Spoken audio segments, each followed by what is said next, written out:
মানে কিছু তো এটা তো মানতেই হবে যে আমাদের মধ্যে এখনো কিছু কেচ্চা কাহিনী করার শখ আছে। তো সেটা যাবে না এখানটায়। এখানে আপনার ইউনিভার্সিটির প্রকৃত পজিটিভ খবর পাবেন। বিশ্ববিদ্যালয়ের অন্দরে শিক্ষা ব্যবস্থার কি হাল, সেই সমস্তটাই কিন্তু এখন জানা যাবে রায়গঞ্জ বিশ্ববিদ্যালয়ের নিজস্ব পত্রিকা আরজিইউ টাইমসের মাধ্যমে।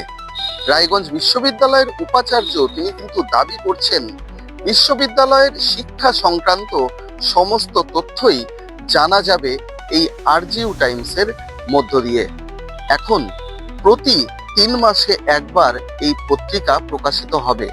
শুধু রায়গঞ্জের বাসিন্দারা নন, সমগ্র দেশ রায়গঞ্জ বিশ্ববিদ্যালয়কে আরো বড় আকারে চিনতে পারবে, এমনটাই কিন্তু বিশ্ববিদ্যালয় কর্তৃপক্ষ মনে করছেন।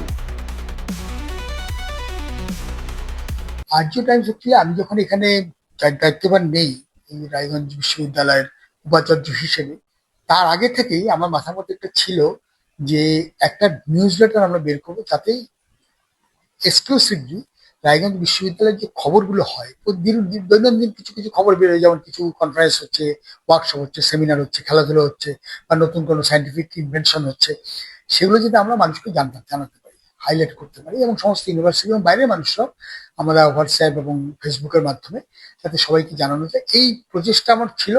এবং আমি নর্থ বেঙ্গল ইউনিভার্সিটি থাকাকালীন এই ধরনের একটা ওয়ার্কশপ, এই পত্রিকা আমরা বের করতাম। বিদেশের অনেক ইউনিভার্সিটি আমি ওয়েবসাইট দেখেছি এবং তাদের এরকম কিছু আছে। First issue of the RGU Times has been published, এটা বার করা হয়েছে। আমাদের খুব মানে শ্লাঘার বিষয় এটা। এই আরজিইউ টাইমসের শুধু এটা যে ইংরেজি ভাষায় নয়, কিন্তু লোকাল ল্যাঙ্গুয়েজে করা হবে।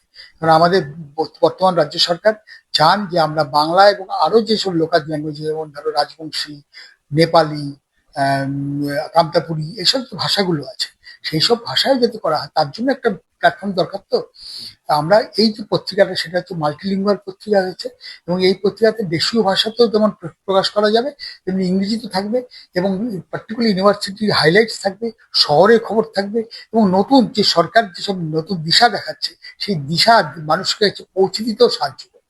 অনেক সময় কি হয় যে আপনাদের না কিছু এক শ্রেণীর সংবাদপত্র যে যারা সবসময়ের জন্য যে পজিটিভ খবর দেয় তা না, বা সঠিক খবর দেয় তা না।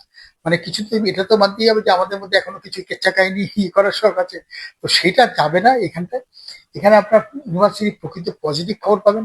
সরকারের যে দিশা সেটা দেখতে পারবেন, সরকার কি ভাবছে সায়েন্স এন্ড টেকনোলজি, সরকার কি ভাবছে শিক্ষা নিয়ে, সেই ব্যাপারে আমরা কথা বলবো। এভাবে আমরা সমস্ত সরকারের কথা যেমন বলে তুলে ধরবো, তেমনি আমরা আমাদের কথা বলবো, এবং সায়েন্স এন্ড টেকনোলজি এবং ইউনিভার্সিটি যত কাজ হচ্ছে তার সমস্ত কিছু আপনি এর মাধ্যমে পাবেন। भरो टीवी आस्थार आवाज।